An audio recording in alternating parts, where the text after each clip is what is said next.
యేసుక్రీస్తునందు అత్యంత ప్రియమైన ప్రేక్షకులకు క్రీస్తు యేసు శుభనామమున హృదయపూర్వక వందనాలు తెలియజేస్తున్నాను. అందరూ క్షేమంగా ఉన్నారు కదా? ప్రభువు తన కృపలో మనల్ని భద్రపరిచి తన యొక్క వాత్సల్యత ఎడతెక్క మన మీద పుట్టిస్తూ ఆయన కృపకు పాత్రమయ్యే అవకాశాన్ని దేవుడు మనకి ఇచ్చినందుకై మనం దేవుని స్తుతించాలి. మన జీవితంలో కలిగినది ఏది ఆయన లేకుండా కలుగలేదు. మన జీవితంలో ప్రతి ఆశీర్వాదం కూడా ఆయన ద్వారా మనకు కలుగుతుంది. మనకి ఆశీర్వాదాన్ని కలిగిస్తూ మనల్ని బలపరుస్తున్న దేవదేవుని స్తుతిస్తూ దేవుని నామాన్ని మహిమపరుస్తూ జీవించాలని మీకు మనవి చేస్తున్నాను. యేసే విమోచన అనే ఈ ఆధ్యాత్మిక కార్యక్రమం అనేకులకు దీవెనకరంగా ఉందని మీరు పొందుతున్నటువంటి మేలులు మీరు మాకు సాక్ష్యంగా తెలియచేస్తున్నారు.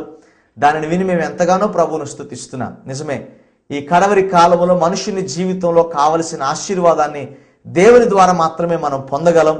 అట్టి ఆశీర్వాదాన్ని మీరు పొందుతున్నందుకై దేవుని స్తుతిస్తున్నాం. ఈ కార్యక్రమం ఎంతో వ్యయ ప్రయాసలతో దీన్ని మేము ప్రసారం చేస్తున్నాం. అయితే ఈ వ్యయ ప్రయాసల అన్నిటినీ భరించడానికి గల కారణం దేవుని యొక్క ప్రేమ అనేక హృదయాల్లో ప్రజ్వలటమే. ఈ కార్యక్రమం ద్వారా పొందుతున్న మేలులు ఈ కార్యక్రమాన్ని కొనసాగించడానికి భారాన్ని మేము దృష్టిలో ఉంచుకొనక దేవుని యొక్క ఆశీర్వాదం మీ జీవితాల్లో వస్తున్న విధానాన్ని బట్టి సంతోషిస్తూ దీన్ని కొనసాగిస్తున్నాం. దయచేసి ఈ కార్యక్రమం కొరకు ప్రార్థన చేయండి. ఈ కార్యక్రమం కొనసాగుటకు మీ యొక్క ప్రార్థనాపూర్వకమైనటువంటి సహకారాన్ని అందించాలని నేను మీకు మనవి చేస్తున్నాను. దేవుని వాక్యం వినడానికి సిద్ధంగా ఉన్నాం కదూ. దేవుని వాక్యమే మనల్ని బలపరుస్తుంది. ఈ కడవరి దినాలలో ఒక వ్యక్తి యొక్క జీవితాన్ని విశ్వాసంలో స్థిరపరిచేది దేవుని వాక్యమే. రక్షణ లేనటువంటి వారికి రక్షణ కలిగించేది దేవుని వాక్యమే. శరీరంలో ఉన్నటువంటి అస్వస్థతను తీసివేసేదే దేవుని యొక్క వాక్యమే. కనుక ఈ శక్తి కలిగినటువంటి వాక్యాన్ని వింటున్న మన జీవితాల్లో ప్రతిఫలాన్ని దేవుని ఆశీర్వాదాన్ని పొందగలవారమనే విశ్వాసంతో ఈ వాక్యం వినాలని మీకు మనవి చేస్తున్నాను. ప్రియ దేవుని బిడ్డలారా, ప్రపంచంలో రెండు విధాలైనటువంటి మనుష్యులు ఉన్నారు. ఆధ్యాత్మికమైనటువంటి దృక్పథంలో మనం మాట్లాడితే దేవుడు ఉన్నాడు అని నమ్మినటువంటి వారు, రెండవది దేవుడు లేడు అని నమ్మేటటువంటి ప్రజలు. ఈ రెండు ప్రజలను ఉద్దేశించి మనం ఆలోచన చేసినట్లయితే దేవుడు లేడు అనేటటువంటి వారిని గురించి నేను మాట్లాడటం లేదు. కానీ దేవుడు ఉన్నాడు అని నమ్మే ప్రతి వాడు కూడా మానవుని యొక్క జీవితంలో ఆశీర్వాదం ఎలా పొందాలి లేదా ఆశీర్వాదం పొందలేకపోవడం గల కారణం ఏంటో మనుషునికి బాగా అర్థమవుతుంది. మనుష్యుడు ప్రతి వాడు కూడా దేవుడు ఉన్నాడు అని నమ్మే ప్రతి వ్యక్తి కూడా మనలో ఉన్నటువంటి పాపమే లేదా మనం చేస్తున్నటువంటి పాపపు క్రియలే మన ఆశీర్వాదానికి అవరోధాలుగా ఉన్నాయని గ్రహించి వారు ఆశీర్వాదం పొందుటకు వారు పాపం నుంచి విడుదల పొందాలని కోరుకుంటున్నారు.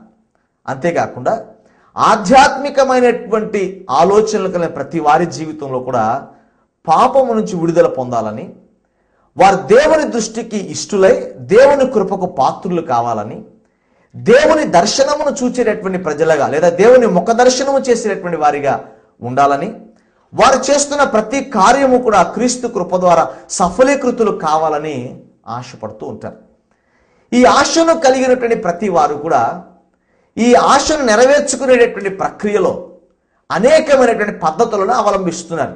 కొంతమంది ఆ దేవుని యొక్క కృపకు పాత్రులై పాపక్షమాపణ పొంది దైవ దర్శనాన్ని కలిగి వారు సాధించే ప్రతిదీ కూడా జయం కావాలని చెప్పి విభిన్నమైన రీతిలో కొండలు ఎక్కేవారు కొండలు ఎక్కుతున్నారు, గుట్టలు దాటేవాళ్ళు గుట్టలు దాటుతున్నారు, స్నానాలు ఆచరించేవారు స్నానాలు ఆచరిస్తున్నారు.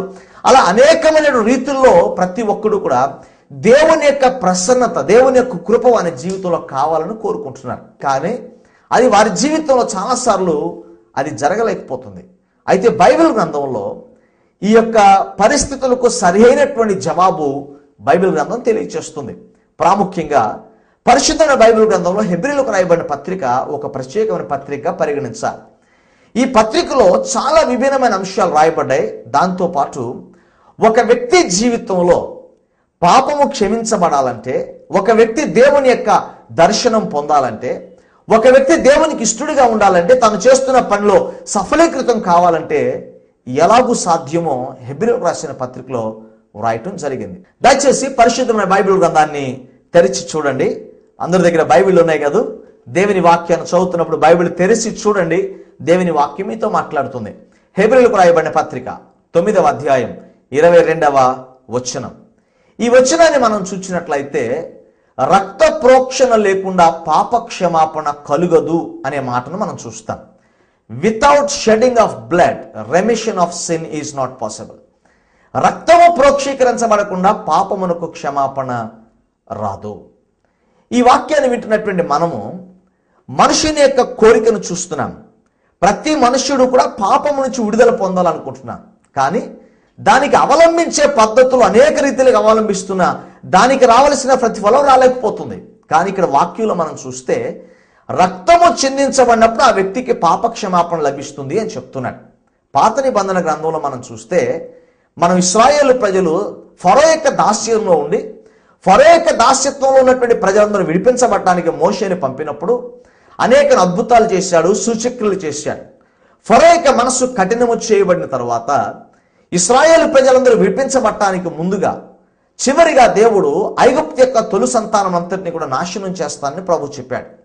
చెప్పిన సందర్భంలో ఇశ్రాయేలు ప్రజలు దేవునికి మొరపెట్టినప్పుడు వారి యొక్క తొలి సంతానము చావకున్నట్లుగా దేవుడు అక్కడ రక్తమును వారి యొక్క గుమ్మపు కమ్మెలకు రాసినప్పుడు మరణ దూత లేదా సంహారపు దూత వారిని దాటి వెళ్ళిపోతుంది అని దేవుడు వాగ్దానం చేశాడు.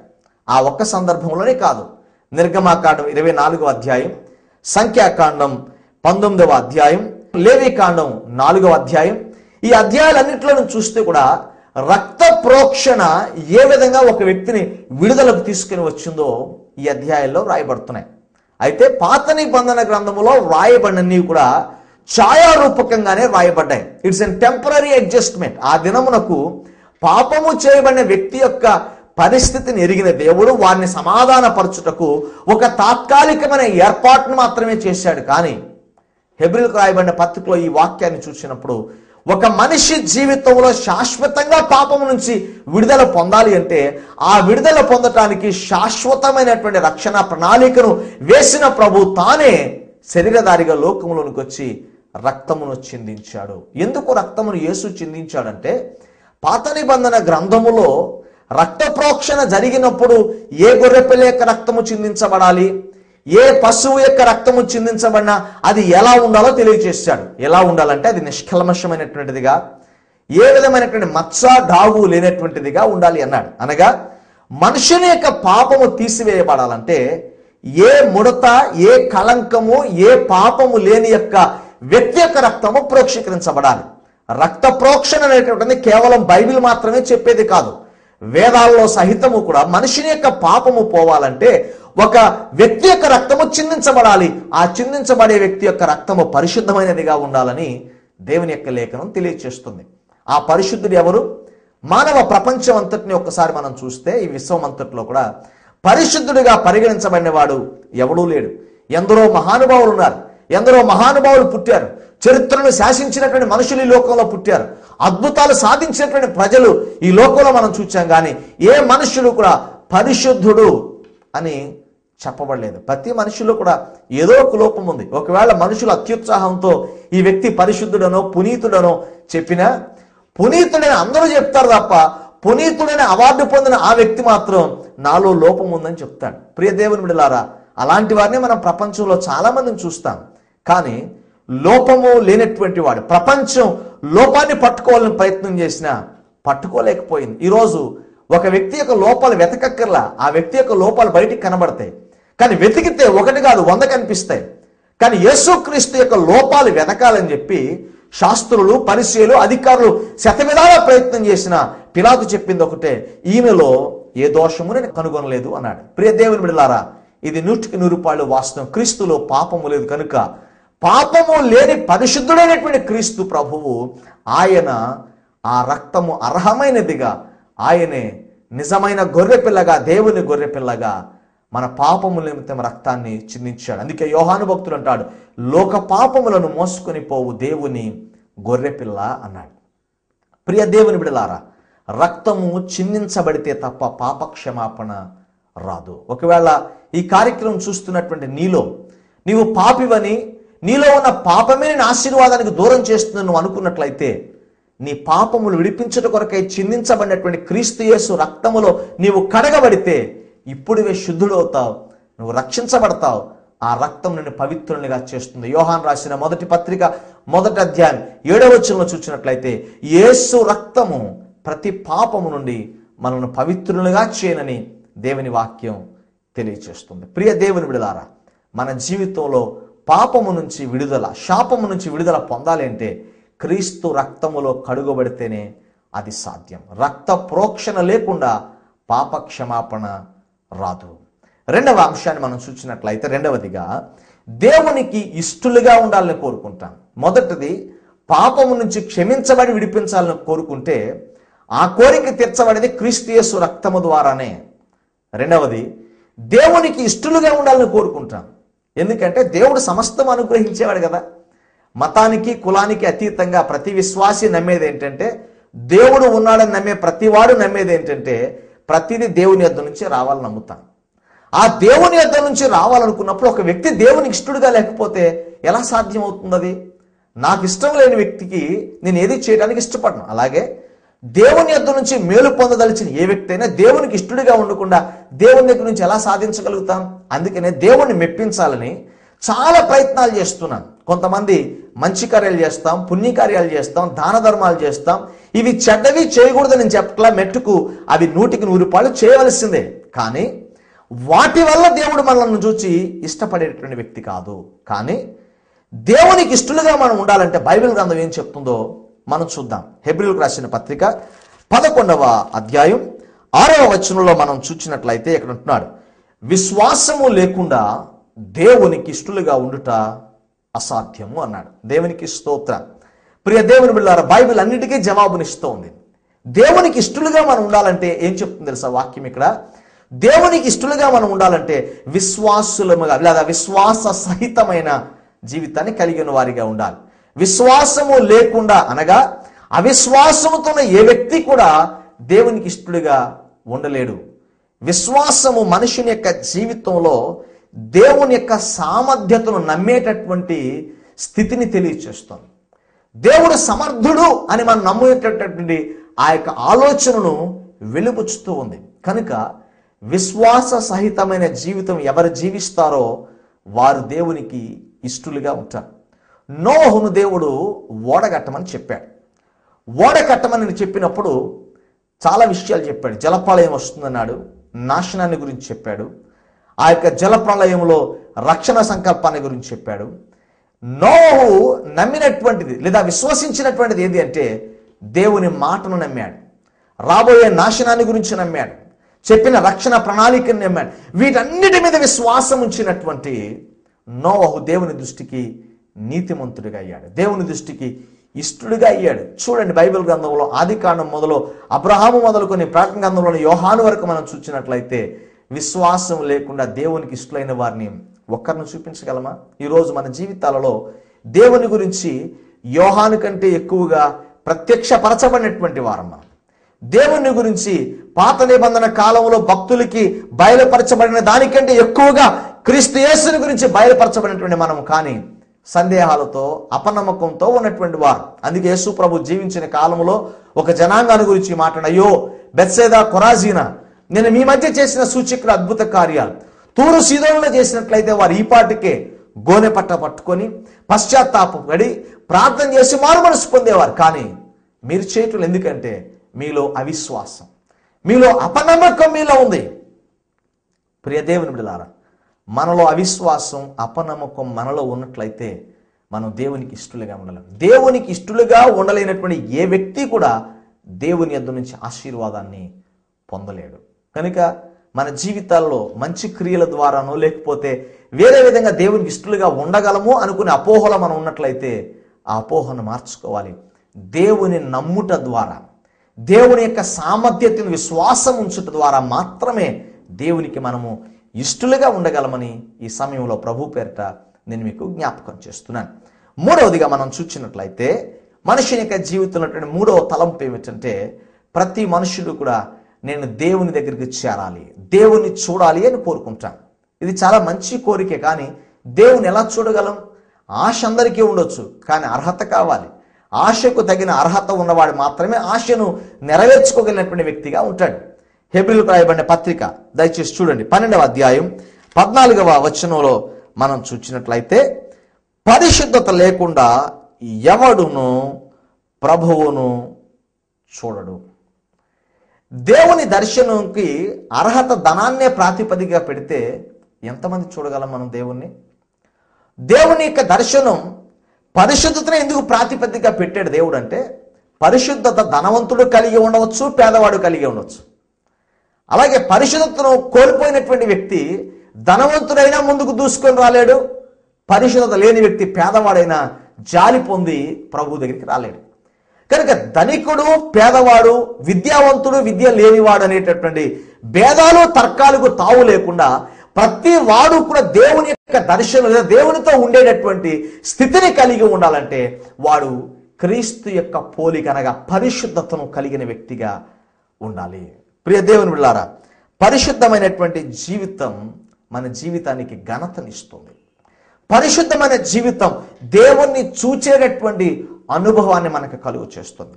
పరిశుద్ధమైనటువంటి జీవితం దేవుని నామాన్ని ఘనపరిచేటటువంటి అవకాశం దేవుని యొక్క కృప ద్వారా మనకు లభిస్తుందని సమయంలో ప్రభు పేరిట నేను మీకు జ్ఞాపకం చేస్తున్నాను. ఈరోజు ఎక్కడ చూసినా సరే ఒక హాట్ టాపిక్ మన మధ్య నడుస్తుంది.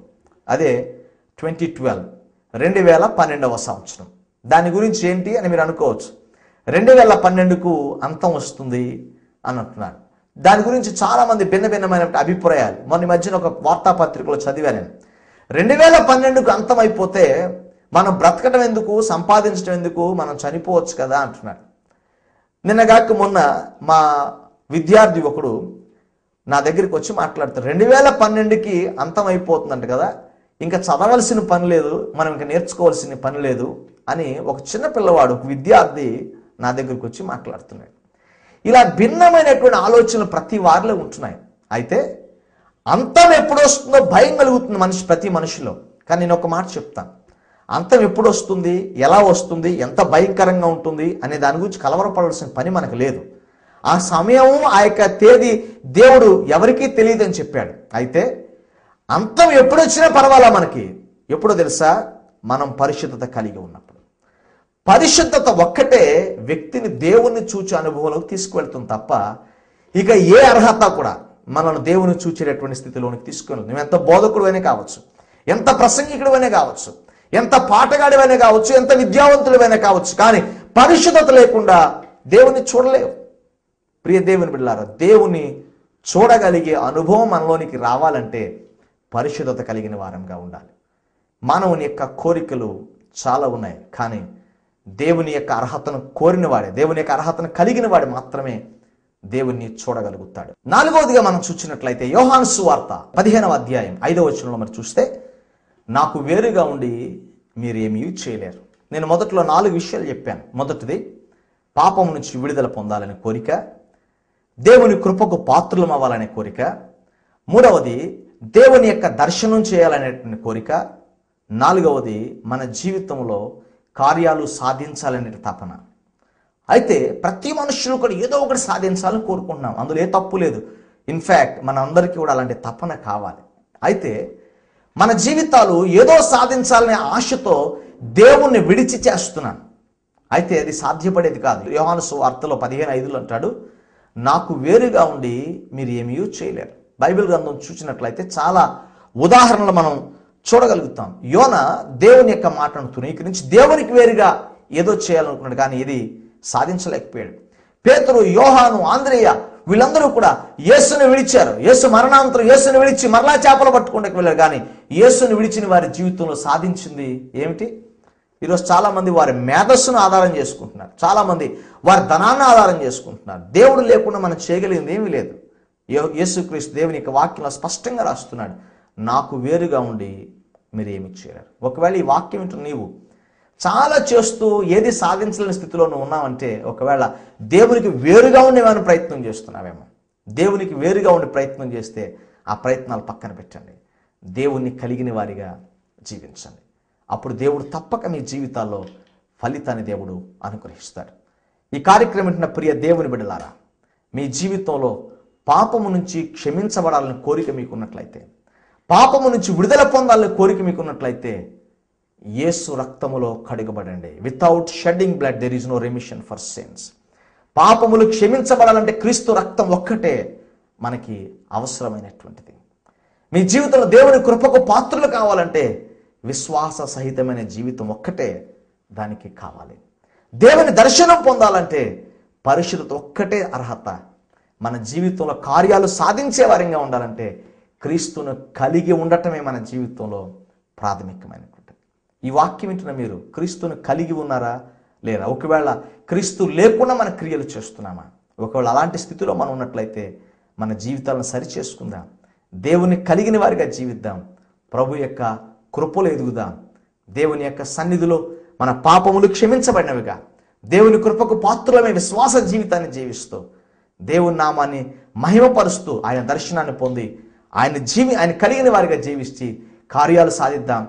దేవుని మహిమపరుద్దాం. అట్టి కృప పరిశుద్ధాత్మ దేవుడు మనకు దయచేసి నడిపించునుగాక.